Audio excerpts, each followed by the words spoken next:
untuk melakukan integrasi login API pada aplikasi Flutter. Di sini saya sudah menyiapkan starter project yang dapat teman-teman gunakan untuk mengikuti video ini. Untuk starter projectnya sendiri bisa teman-teman dapatkan pada link yang ada di deskripsi video di bawah ini. Untuk starter projectnya, teman-teman dapat download dan juga clone ya untuk GitHub repository-nya.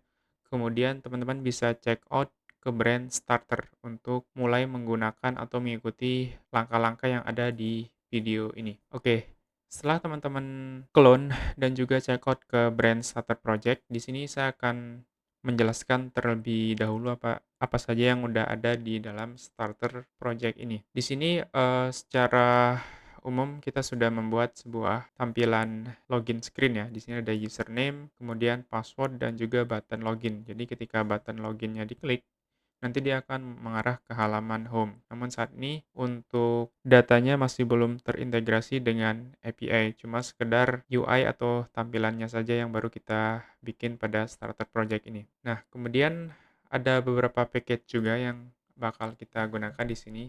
Yang pertama ada Dio untuk networking atau koneksi ke API-nya. Kemudian ada Flutter Block untuk mengelola state manajemennya. Kemudian di sini ada Flutter SPG untuk mengelola image atau gambar. Kemudian ada Avid Dart untuk functional programming. Di sini kita juga menggunakan Meta untuk keperluan immutable pada kelas blocknya. Kemudian ada set preference untuk keperluan penyimpanan sesi login. Oke, itu beberapa package yang akan kita gunakan. Di sini untuk struktur projectnya sendiri ada page, kemudian ada widget. Di page ini isinya ada homepage, kemudian ada login page, ini untuk UI login screen-nya. Kemudian ada widget, ini beberapa komponen yang dapat kita gunakan, yaitu ada out button ya di sini untuk membuat sebuah button login. Ini bisa teman-teman terapkan juga ketika membuat fitur register ya. Jadi bisa menggunakan button yang sama gitu. Kemudian ada error dialog di sini untuk menampilkan error apabila loginnya failed atau gagal. Dan juga di sini ada login text field, itu sebuah custom tag field untuk membuat field username dan juga password gitu ya supaya lebih reusable gitu dan untuk menghindari boilerplate code. Kemudian ada fungsi main dan juga router ya. Jadi ini ada dua halaman yang kita bikin routes-nya, ada halaman login dan juga halaman home. Nah, untuk API sendiri kita menggunakan API dari dummy JSON ya. Ini merupakan dummy API. Di sini kita menggunakan yang endpoint out slash login ya. Jadi kita akan mengimplementasikan fitur login pada aplikasi ini gitu. Di sini bisa teman-teman lihat untuk request body-nya dia ada username dan juga password gitu ya. Dan ada tambahan expires in minutes gitu.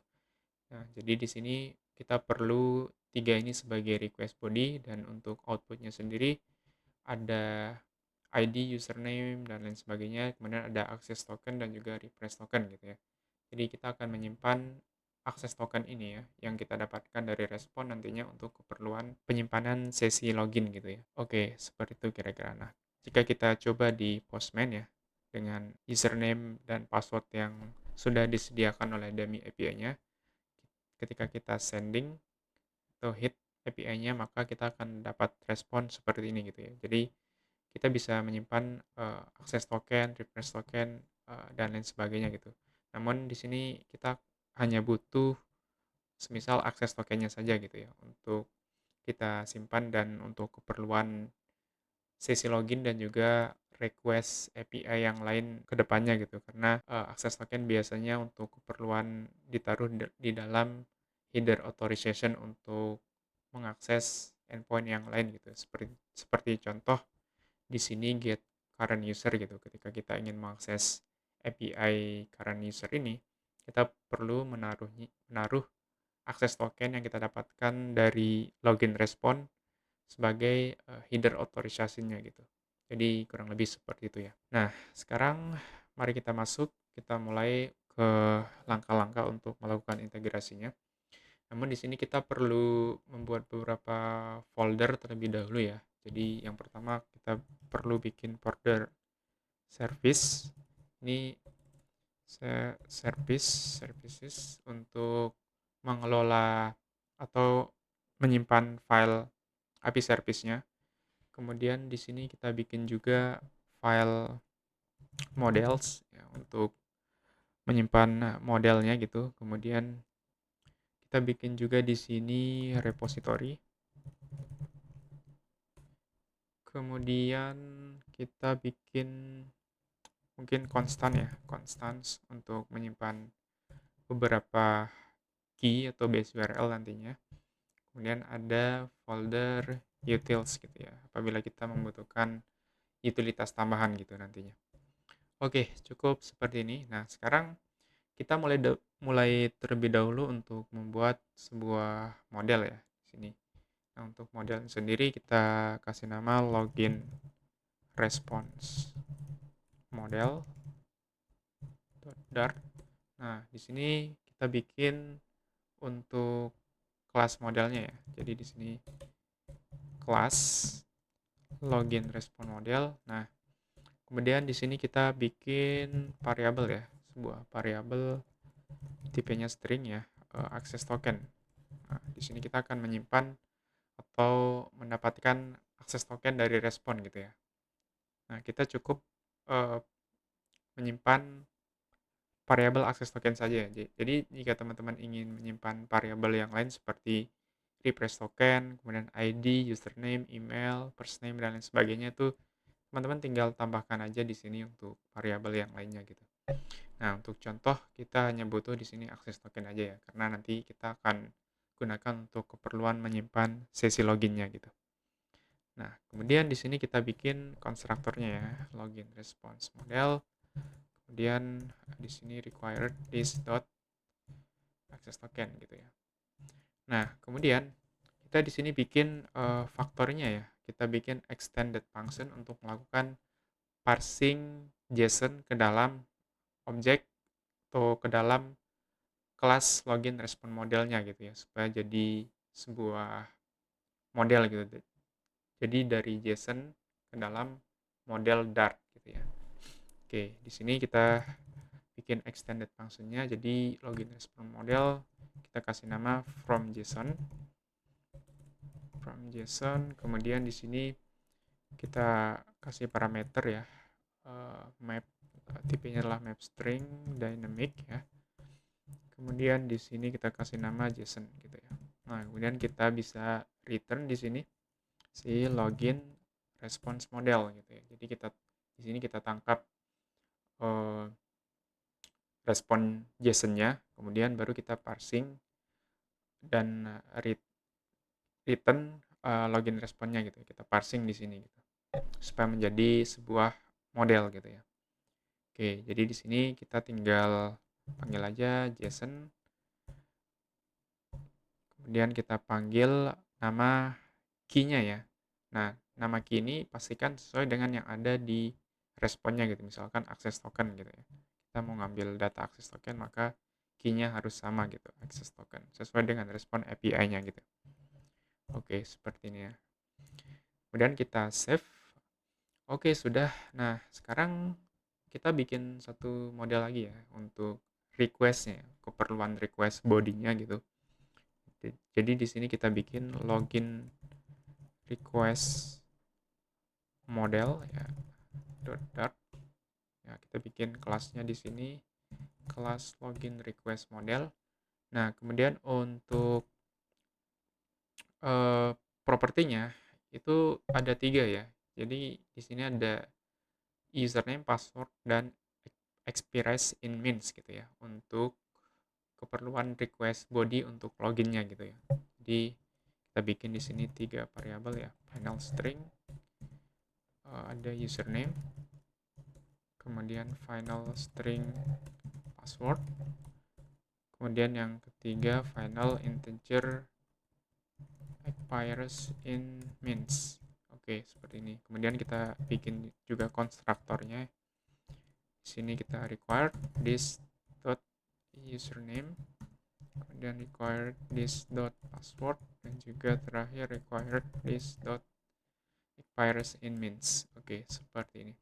Nah, kemudian di sini kita bikin sebuah fungsi ya, fungsi untuk mengkonversi si model ini ke dalam bentuk JSON ya. Nah, kalau tadi kan di sini kita konversi JSON ke model. Nah, untuk request kita lakukan sebaliknya, kita konversi model ke dalam bentuk JSON ya sebagai request bodinya untuk kita kirim ke API gitu. Oke, di sini tipenya adalah map string dynamic. Kemudian kita kasih nama to JSON. Nah, kemudian di sini kita return JSON ya, JSON object gitu. Nah, kita kasih key username. Nah, itu harus sama dengan yang dibutuhkan oleh API gitu ya. Jadi ada username, password, dan expires in means gitu. Itu harus sama untuk key value-nya ya. Seperti itu. Oke, kita bikin di sini username, kemudian ada password. Oke, value-nya adalah password. Kemudian ada expires in means. Oke, value-nya adalah expires in means. Oke, seperti ini ya, teman-teman. Nah, sekarang modelnya sudah jadi. Kemudian kita akan lanjut ke bagian service-nya ya. Di sini kita akan bikin sebuah file baru namanya API service. Oke, API service.dart. Nah, kemudian di sini kita bikin sebuah kelas ya, kelas API service. Nah, di sini kita akan membuat sebuah objek Dio ya, yang akan kita gunakan untuk melakukan komunikasi ke API gitu ya. Namun sebelumnya di sini kita akan bikin sebuah variabel konstan terlebih dahulu ya. Di sini kita kasih nama app constant.dart. Kemudian kita bikin kelas app constant. Di sini kita akan menyimpan base URL-nya ya. Jadi kita bikin variabel static const base URL. Kemudian untuk base URL sendiri itu adalah ini ya, tadi dummyjson.com gitu. Oke, seperti ini. Kita paste di sini. Nah, seperti ini ya untuk base URL-nya. Kemudian di sini kita balik lagi ke API service. Sini kita bikin sebuah variabel base URL juga ya, base URL. Kemudian kita panggil dari app constant gitu ya, app constant.base URL. Seperti ini. Kemudian kita bikin sebuah objek Dio ya. Di sini Dio itu sama dengan Dio. Oke, seperti ini. Kemudian di sini kita akan membuat sebuah fungsi baru untuk login ya. Di sini kita bikin sebuah feature function dengan tipe kembalian yaitu login response model. Kemudian kita kasih nama login gitu. Nah, si login ini kita tambahkan parameter ya. Parameternya adalah si request body-nya gitu ya. Jadi di sini tipenya adalah login request model gitu ya. Kita kasih nama request body. Oke, seperti ini. Nah, di sini kita kasih tanda asing ya gitu ya. Karena kita akan melakukan proses asinkronus ya, berkomunikasi dengan API gitu. Jadi kita perlu asynchronous function gitu. Nah, sekarang kita bikin sebuah variabel respon gitu di sini ya untuk menampung respon data yang didapat dari API. Di sini kita bikin variabel response, kemudian kita await di sini. Nah, baru kita dio.post gitu. Karena di sini bila kita lihat di API-nya dia menggunakan metode post gitu ya. Jadi kita perlu menggunakan post. Kalau get, keperluannya get, teman-teman bisa pakai get dan yang lain sebagainya gitu. Jadi kita di sini pakai post. Nah, kemudian path-nya ya, kita masukin base URL di sini ya. Kita pakai string interpolasi seperti ini. Kemudian kita panggil variable base URL slash. Nah, di sini kita masukkan endpoint-nya ya. Endpoint-nya adalah out/login gitu ya. Nah, di sini out/login. Nah, ini untuk endpoint-nya. Jadi antara base URL dan endpoint itu kita pisah gitu ya. Untuk variabelnya gitu, base URL sendiri, kemudian endpoint-nya juga bisa berbeda-beda nantinya gitu.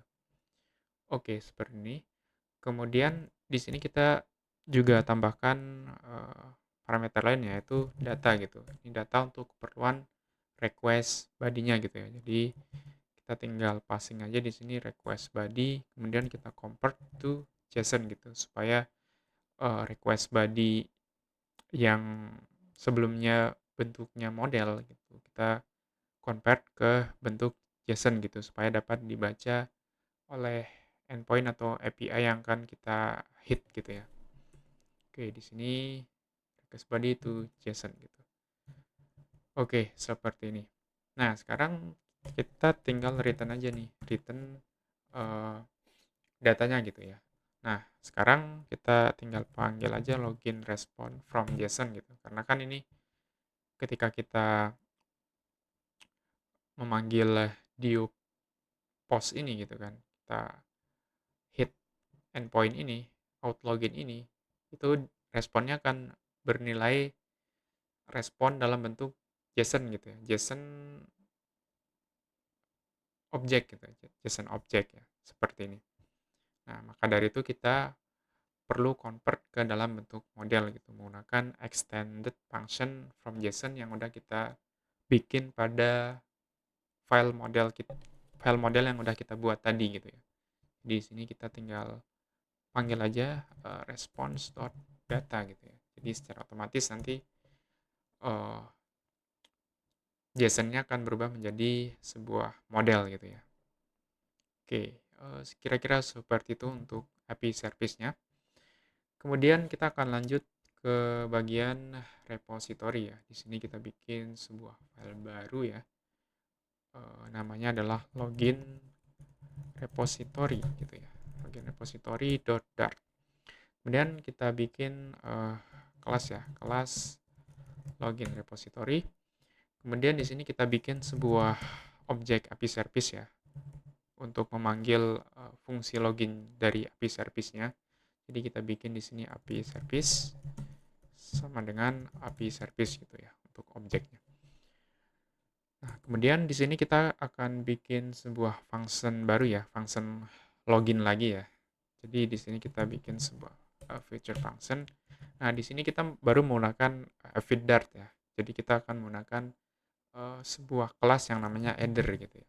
Nah, header-nya apa? Header-nya adalah ibaratnya sebuah wrapper yang dapat kita gunakan untuk menampung dua tipe kembalian gitu ya. Jadi kita bisa melakukan return value ya dengan tipe data yang berbeda gitu. Jadi nanti salah satunya akan di-return apabila memenuhi kondisi yang sudah kita tentukan gitu ya. Jadi di sini untuk tipe yang pertama kita akan mereturn sebuah string gitu ya.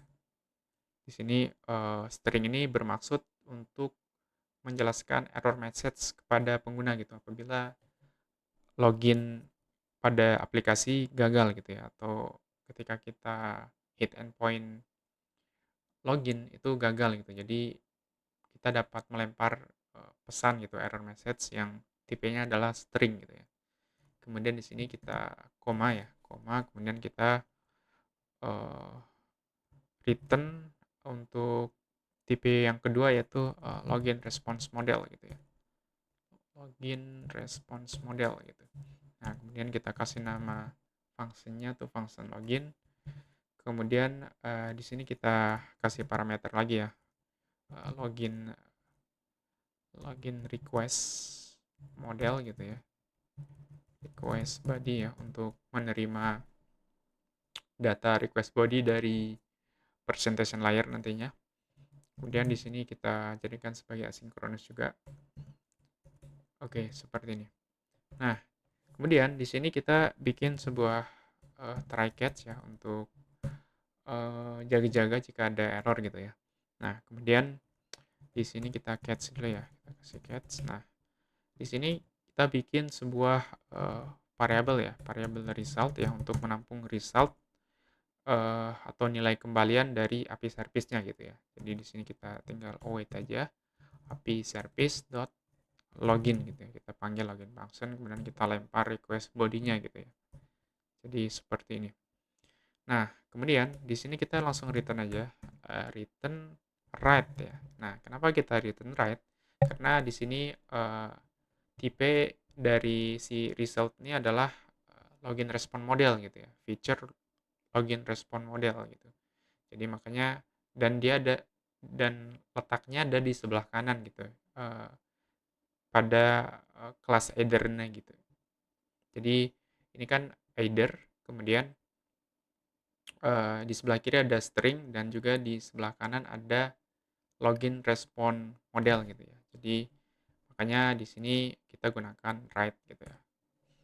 Kemudian kita tinggal passing aja di sini resultnya gitu. Nah, kemudian jika terjadi gagal atau error, nah, langsung aja kita return di sini left gitu ya. Nah, left ini tipenya apa? Tipenya adalah string gitu karena dia berada di sebelah kiri dari kelas header atau wrapper-nya gitu. Nah, kita tinggal passing aja di sini string ya, bebas.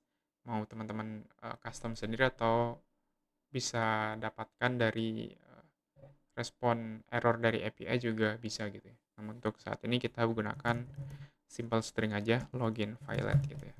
Oke, seperti ini.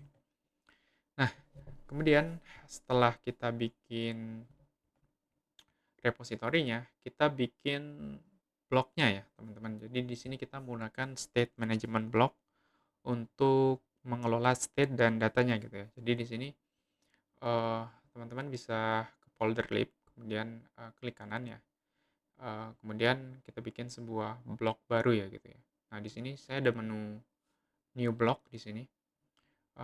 Jika teman-teman belum ada, teman-teman bisa install ya yang namanya ekstensi blok gitu ya. Jadi setelah diinstal nanti secara otomatis bakalan ada menu untuk membuat sebuah blok atau qubit gitu ya. Jadi sebagai shortcut untuk mempercepat kita membuat sebuah blok baru gitu.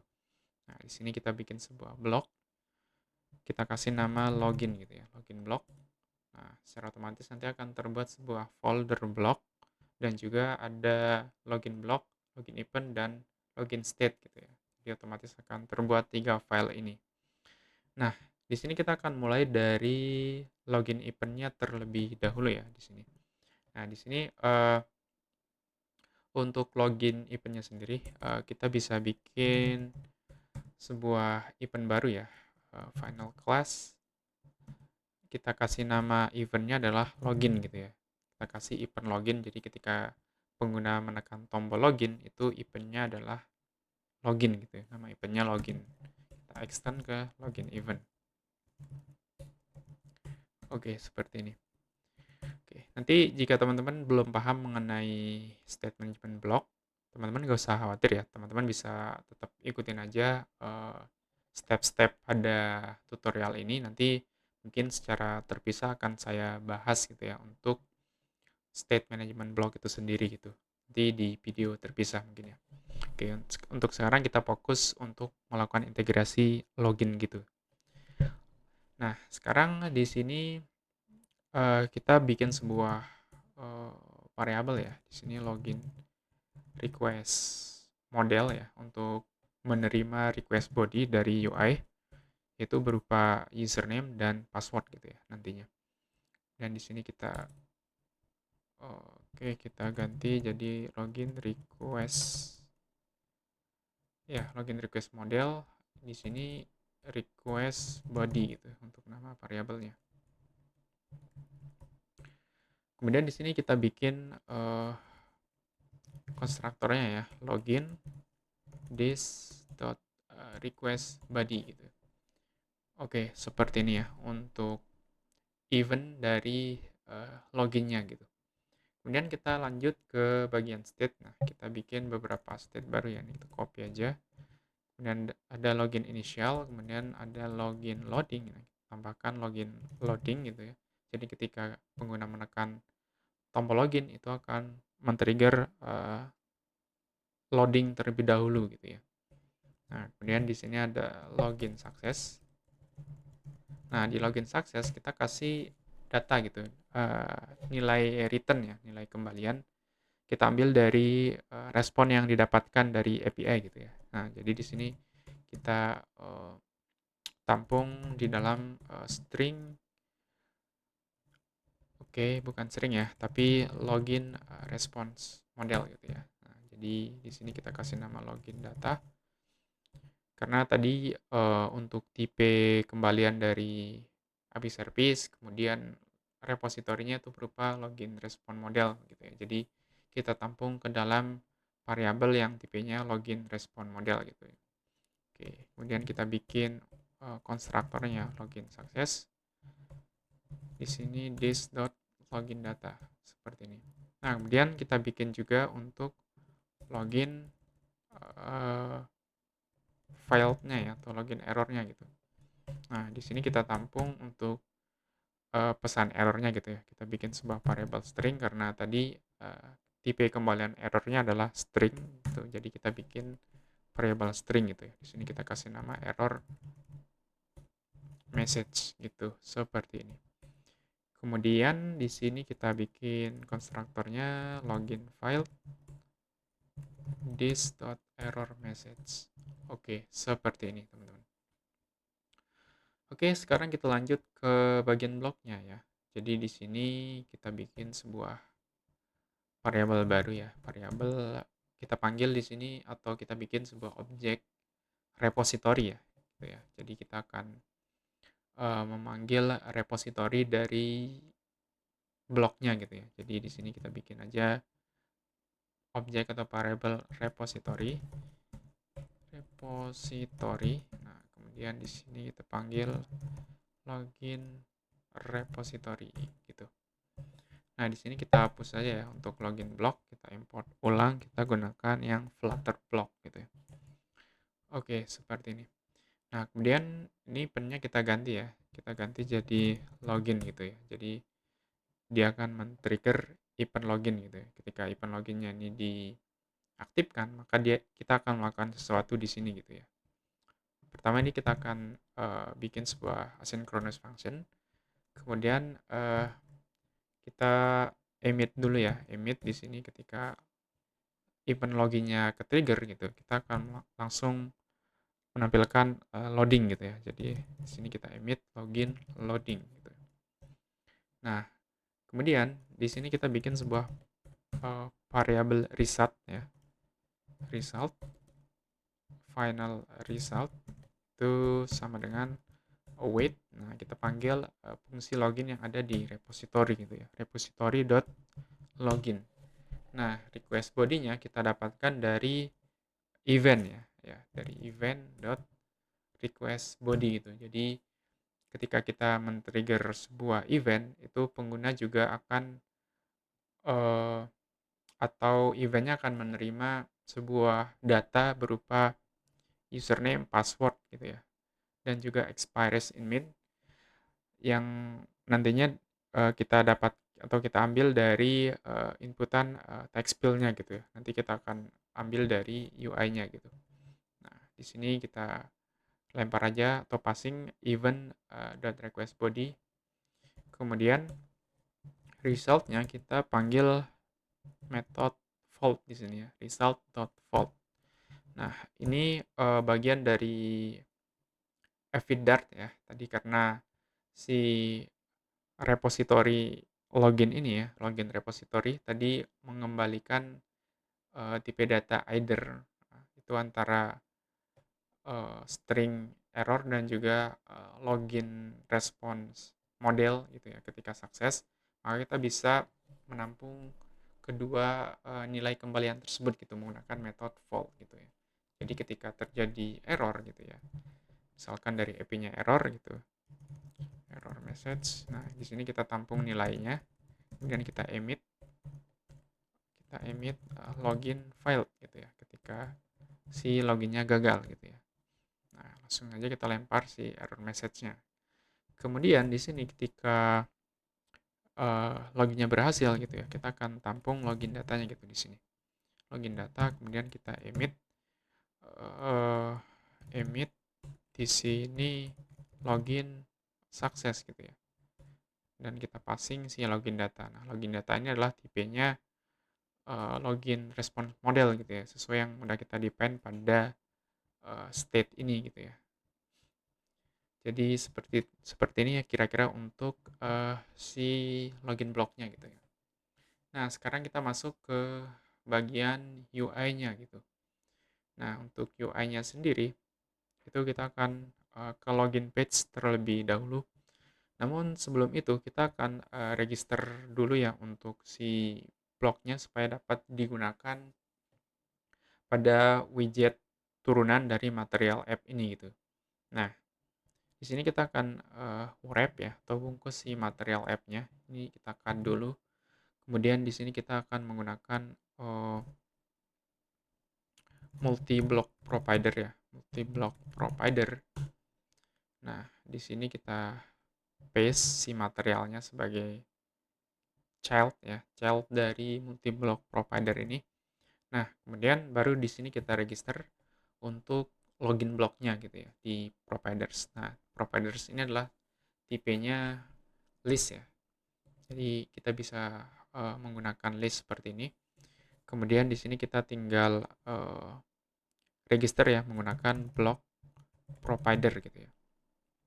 Block provider, kemudian kita create. Di sini kita nggak perlu kontak ya. Jadi kita rename aja seperti ini menggunakan underscore. Kemudian kita panggil di sini login blocknya gitu ya. Nah, secara otomatis si login block udah berhasil diregister dan dapat kita gunakan di uh, child dari material app ini gitu ya. Oke, seperti ini ya. Jika teman-teman punya blog lain ya, misalkan ada register blog gitu ya kan. Jadi teman-teman tinggal register aja di sini gitu. Jadi kita bisa menggunakan multi block di sini ya, gitu ya, menggunakan multi block provider. Oke, seperti ini ya untuk registrasi blognya. Nah, sekarang kita beralih ke halaman login screen ya atau login page gitu.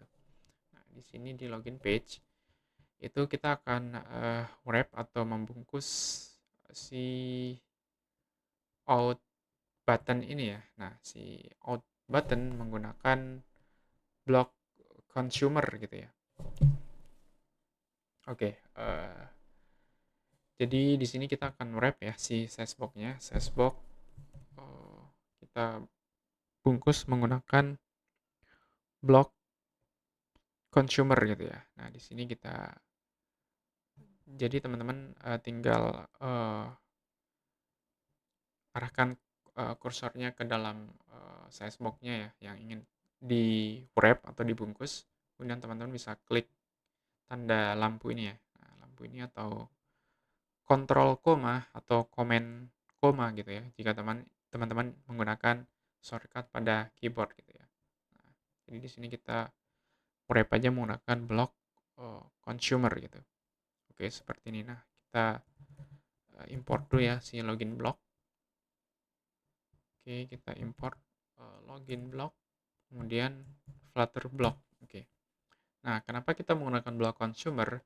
Karena di sini kita membutuhkan sebuah listener dan juga sebuah builder ya. Jadi listener ini berfungsi untuk menangani fungsi gitu ya, yang ingin kita jalankan ketika suatu state berubah gitu. Sedangkan kalau builder ini untuk menangani perubahan UI gitu ya, ketika suatu state berubah gitu.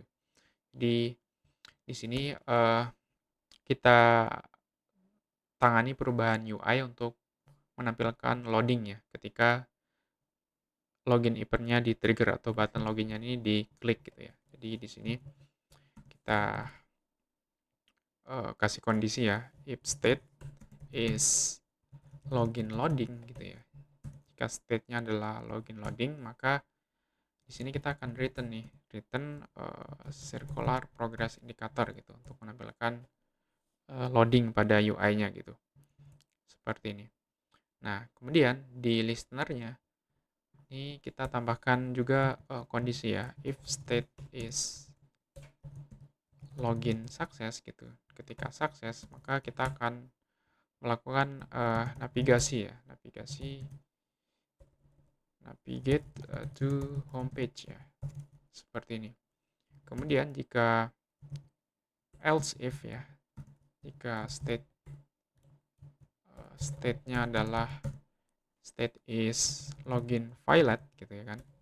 Nah, maka kita akan menampilkan error dialog gitu ya.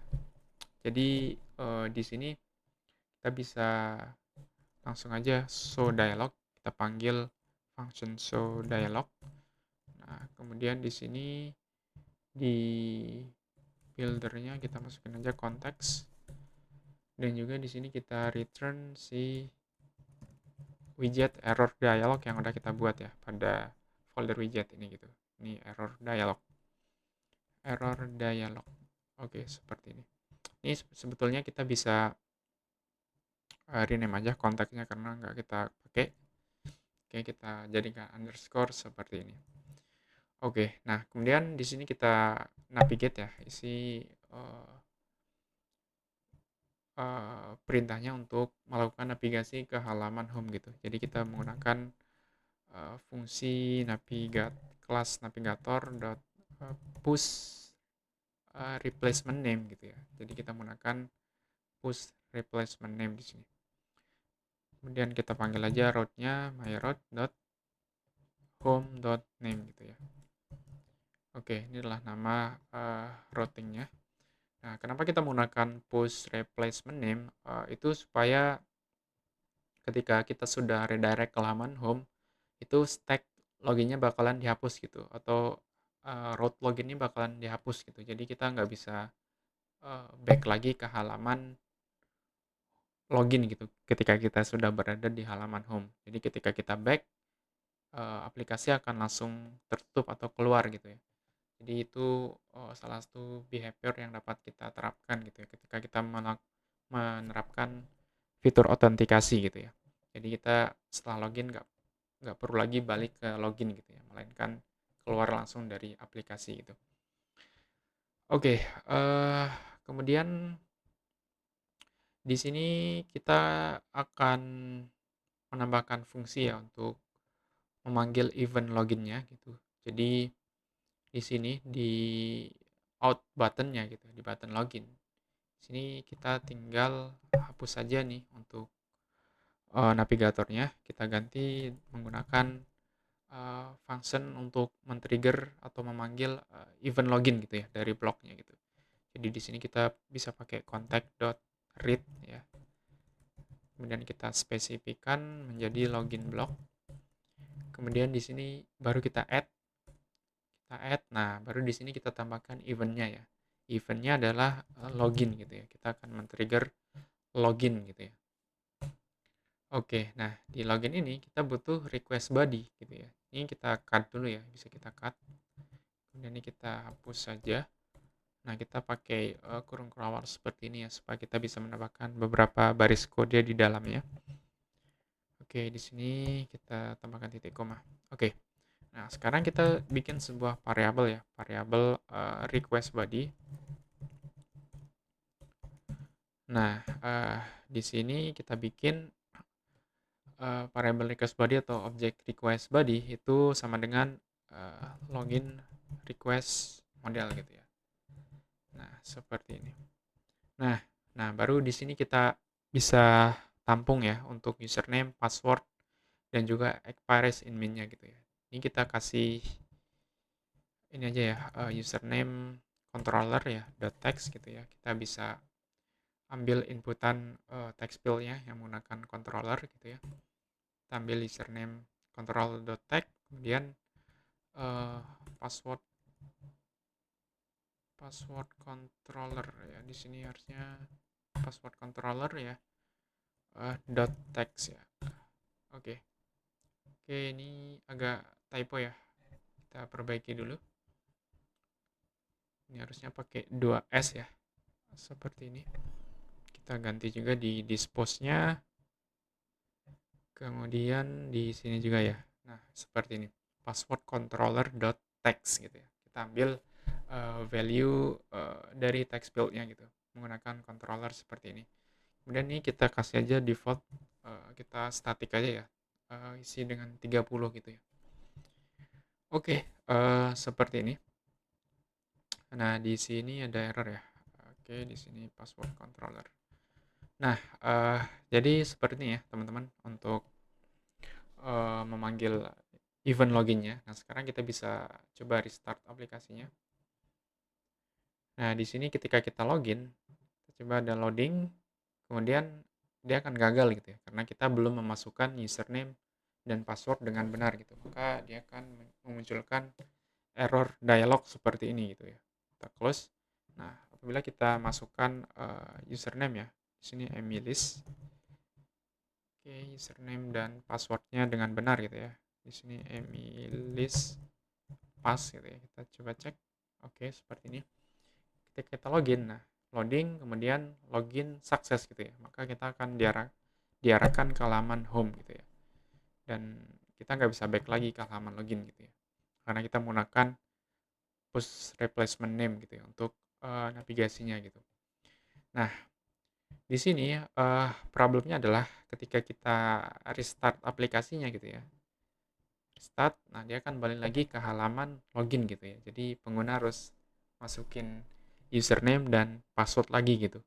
Nah, gimana caranya supaya pengguna ketika sudah login itu nggak perlu lagi untuk masukin username dan password gitu ya. Maka kita akan menggunakan yang namanya login session gitu. Jadi kita akan menyimpan sesi loginnya ya gitu, seperti itu. Nah, di sini untuk sesi loginnya kita menggunakan set preference ya, teman-teman. Jadi di sini untuk membuat sesi login kita menggunakan set preference di sini ya. Jadi di sini di folder utils, nah baru kita bikin sebuah file baru ya, session manager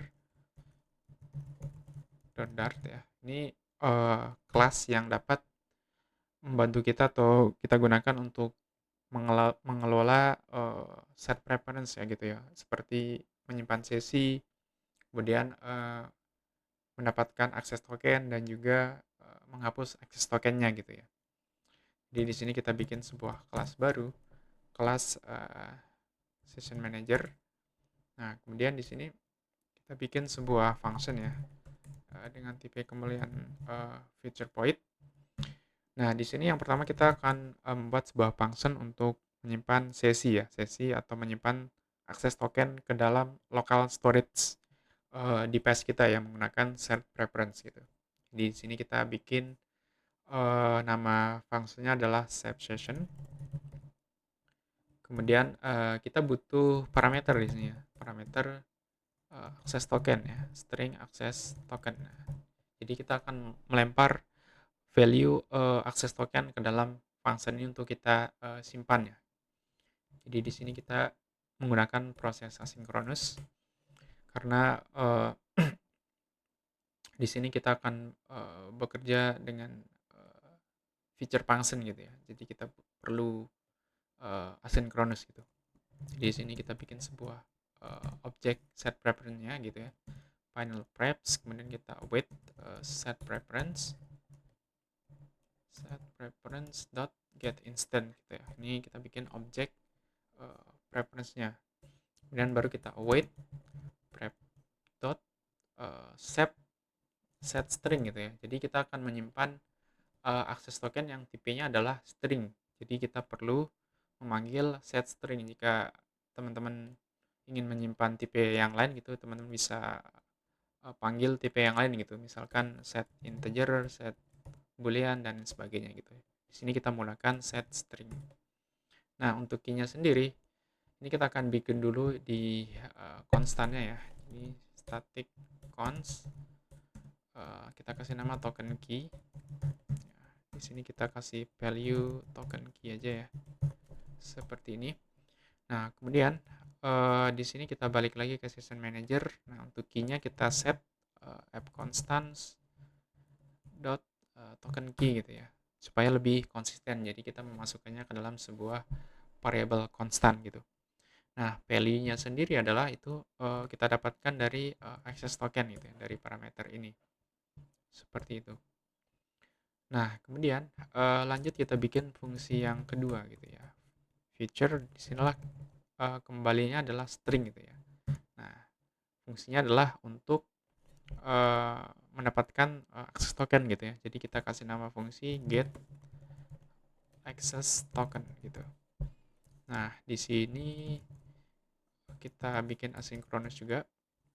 Ini sama ya, kita tinggal copy aja objek preference-nya. Nah, di sini kita bikin sebuah variable access token untuk menampung value dari access token yang kita dapatkan dari preference. Di sini kita tinggal panggil aja wrap.getString gitu ya, karena kita ingin mengambil value dari set preference yang tipenya string ya, yaitu access token yang tadi kita simpan dengan tipe string juga gitu ya. Jadi kita gunakan di sini getString. Nah, kita ambilnya by key gitu ya. Jadi kita tinggal uh, masukin aja di sini app constants.token key gitu ya. Jadi tokennya yang kita simpan dan juga ketika kita get itu sama gitu. Nah, kemudian kita return aja di sini access token gitu ya. Nah, kita kasih nilai default apabila null, maka defaultnya adalah string kosong gitu. Oke, seperti ini. Nah, kemudian yang ketiga ya, yang terakhir kita bikin function untuk menghapus datanya gitu ya, menghapus access tokennya gitu. Kita bikin function remove access token di sini. Oke, ini adalah asynchronous juga. Di sini kita bikin objek preference-nya juga ya di sini. Kemudian di sini kita await pref dot remove gitu ya. Nah, kita panggil di sini remove by key gitu ya. Key-nya adalah app constants dot token key gitu ya. Oke, seperti ini untuk kelas session manager untuk mengelola uh, preference ya untuk keperluan CRUD untuk akses tokennya. Nah, langkah selanjutnya adalah di sini kita akan balik lagi ke halaman login ya, di sini login page gitu ya. Nah, di login page ini kita akan define terlebih dahulu untuk uh, kita bikin variable atau objek session manager-nya terlebih dahulu ya. Jadi di sini session manager itu sama dengan session manager gitu. Nah, kemudian di sini kita bikin satu buah function dulu ya. Void redirect to home page gitu ya. Oke, seperti ini. Nah, ini kita bisa ambil aja dari sini ya, kita cut function ini atau navigator ini, kita cut, kemudian kita panggil ya untuk fungsinya redirect to homepage gitu ya. Kita bisa menggunakannya juga di dalam sini ya. Oke, kita paste di sini. Oke, seperti ini. Nah, kemudian di sini kita bikin juga sebuah function ya untuk mengecek apakah dia udah punya sesi login apa belum gitu ya. Jadi di sini kita bikin sebuah function dengan nama check login session. Kemudian di sini jangan lupa asynchronous ya, karena kita akan memanggil access token gitu ya. Kita akan melakukan cek terhadap access tokennya gitu, yang berasal dari set preference. Gitu. Jadi di sini kita bikin sebuah variable access token untuk menampung access tokennya. Kemudian kita wait session manager dot get access token gitu ya. Oke, seperti ini. Kemudian kita cek if access token is not empty, maka kita akan redirect ke homepage gitu ya. Seperti ini gitu. Jadi ketika access tokennya ada tersimpan gitu ya, maka kita akan langsung redirect atau navigasi ke halaman home gitu ya, tanpa harus mengisi username atau password di halaman login gitu ya. Jadi seperti itu kira-kira. Kemudian di sini kita tinggal panggil aja di init state gitu ya. Init state check login session gitu. Oke, seperti ini. Nah, selanjutnya di sini kan kita udah memanggil gitu ya. Kemudian kita akan menyimpan sesi loginnya ketika pengguna berhasil login gitu ya. Nah, itu ada di login block ya. Kita buka file login block. kemudian di sini ya, kita cut dulu, kita menggunakan kurung kerawat seperti ini supaya bisa menambahkan beberapa baris kode. Nah, di sini, kita emit ya, kita emit login success-nya. Nah, sebelum di-emit, kita akan simpan dulu nih untuk, eee, datanya gitu ya, atau akses tokennya ke dalam set preference gitu ya.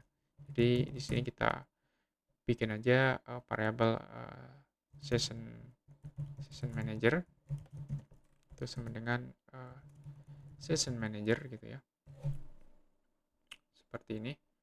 Nah, kemudian, baru nih kita panggil ya session manager dot save, session gitu ya. Nah, kita lempar di sini parameternya adalah login data dot access token gitu ya. Seperti ini. Nah, jadi ya kira-kira seperti ini untuk cara menyimpan sesi tokennya gitu ya. Nah, sekarang kita coba close app-nya dulu ya. Kita coba uninstall. Oke, supaya dapat berjalan dengan baik. Kemudian kita coba running lagi ya untuk si aplikasinya. Untuk dapat melihat perubahan yang sudah kita lakukan gitu ya. Jadi teman-teman jika menerapkan suatu package atau memasang suatu library itu nggak jalan, teman-teman coba uninstall atau restart aplikasinya gitu untuk melihat perubahannya ya supaya dapat terimplementasi dengan baik gitu. Nah, sekarang di sini app-nya sudah berjalan. Di sini kita tinggal login ya, Emilis. Kita masukkan di sini passwordnya Emilis, pas, kita login. Oke, sekarang sudah berhasil login ya. Nah, sekarang jika kita restart app-nya, dia akan langsung redirect ke halaman home gitu ya, karena dia udah menyimpan sesi loginnya gitu ya, berupa akses token gitu. Jadi kita dapat menggunakan akses token untuk mempertahankan login pengguna gitu. Jadi selama dia belum logout, dia tetap eh, aktif untuk sesinya gitu ya, tetap diarahkan langsung ke halaman home tanpa harus mengisi username atau password lagi di halaman login gitu ya. Nah, yang terakhir adalah kita akan melakukan implementasi fitur logout ya.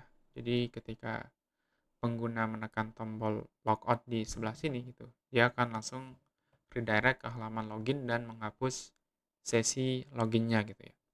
Nah, untuk itu kita akan bikin sebuah event baru ya di sini. Event baru. Final class, nama eventnya adalah logout ya. Logout. Oke, kita extend di sini login event gitu ya. Sebenarnya ini bisa dibikin terpisah gitu ya untuk bloknya, namun di sini kita jadikan satu aja ya untuk mempersingkat. Oke. Nah, kemudian kita tambahkan sebuah state di sini ya, sebuah state. Di sini state-nya adalah final class logout success gitu ya. Extend ke login state. Nah, sebetulnya di sini teman-teman juga bisa menambahkan state yang lain ya, kayak state logout loading, kemudian logout error dan sebagainya gitu. Karena uh, jika menggunakan logout dari API itu ada kemungkinan untuk adanya loading dan juga adanya error gitu ya. Jadi untuk saat ini kita menggunakan satu state aja ya, kita anggap logoutnya sukses gitu ya. Jadi seperti itu. Nah, kemudian setelah kita bikin state, nah kita kembali lagi ke login block. Di sini kita bikin sebuah function ya, on di sini ya. Kita panggil di sini logout ya, logout eventnya. Kemudian kita bikin emit event emit. Oke, kita kasih sebagai asynchronous. Oke, seperti ini. Nah, di sini kita akan bikin sebuah objek session manager ya. Session manager dengan session manager.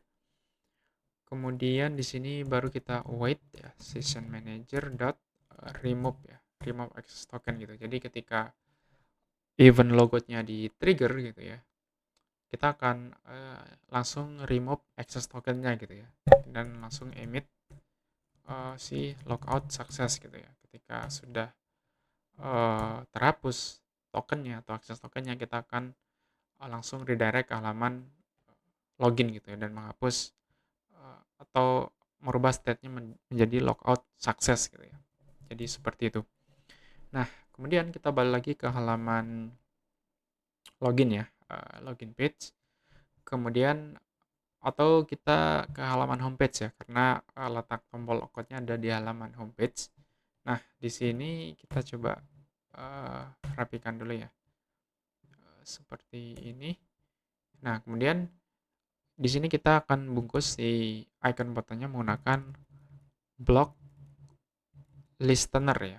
Jadi di sini kita hanya perlu memanggil function ketika suatu state berubah, jadi kita menggunakan block listener gitu ya. Jadi kita panggil aja di sini login block, kita import login block login state, kemudian kita import juga si flutter blocknya gitu. Kemudian kita save. Nah, sekarang ketika if state ya, if state is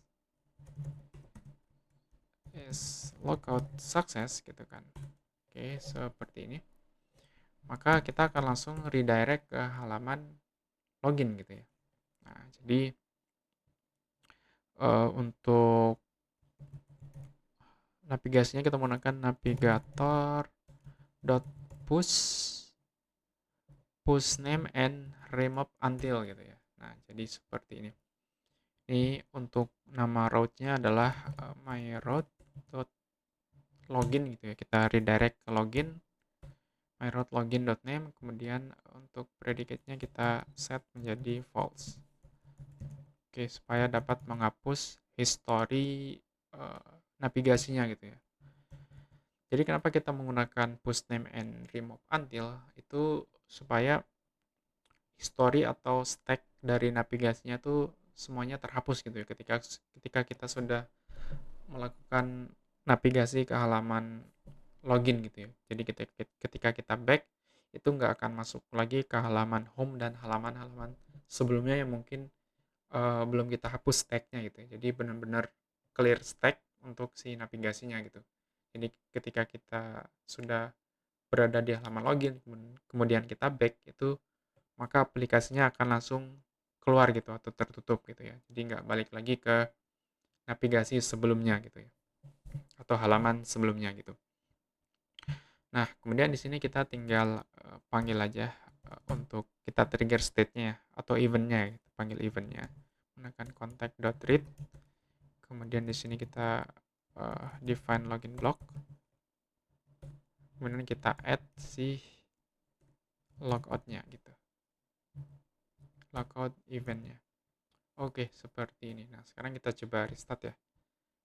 Nah, sekarang ini sesinya masih aktif ya, sesi loginnya, karena tokennya masih tersimpan. Ketika kita klik logout, nah di sini dia akan langsung redirect ke halaman login ya, atau keluar dari aplikasi atau alias logout gitu. Nah, ketika proses logout itu ada penghapusan token gitu ya. Jadi tokennya udah dihapus dan nggak tersedia lagi gitu ya. Jadi ketika kita restart aplikasinya, nah, dia akan langsung diarahkan ke halaman login gitu ya, untuk memasukkan username dan password gitu ya, karena kita sudah logout sebelumnya gitu. Jadi ketika kita masukin lagi username dan passwordnya, sini, kemudian kita login sukses, kemudian kita restart. Oke, sesinya tersimpan dan langsung redirect ke halaman home ketika kita logout, dan kita restart lagi aplikasinya, sesinya udah terhapus dan kita tetap berada di halaman login ya gitu ya. Jadi mungkin seperti itu untuk flow-nya ya, flow sederhana dari proses autentikasi login gitu ya. Jadi teman-teman bisa terapkan juga untuk register, forgot password dan lain sebagainya gitu. Jadi Kurang lebih caranya sama seperti ini. Oke, teman-teman mungkin cukup sekian dulu, tutorial atau pembahasan pada video kali ini. Jika teman-teman ada saran atau request materi yang akan kita bahas selanjutnya gitu ya. Jadi teman-teman bisa, komen aja di bawah. Jika teman-teman suka dengan video ini silahkan like dan juga subscribe ya untuk mendukung channel ini karena aku akan kedepannya akan coba sharing-sharing ya seputar mobile apps dan juga di Flutter dan lain sebagainya gitu ya. Jadi jika teman-teman ada request juga silahkan ya, boleh banget. Oke, cukup sekian video pada kesempatan kali ini. Sampai jumpa di video selanjutnya.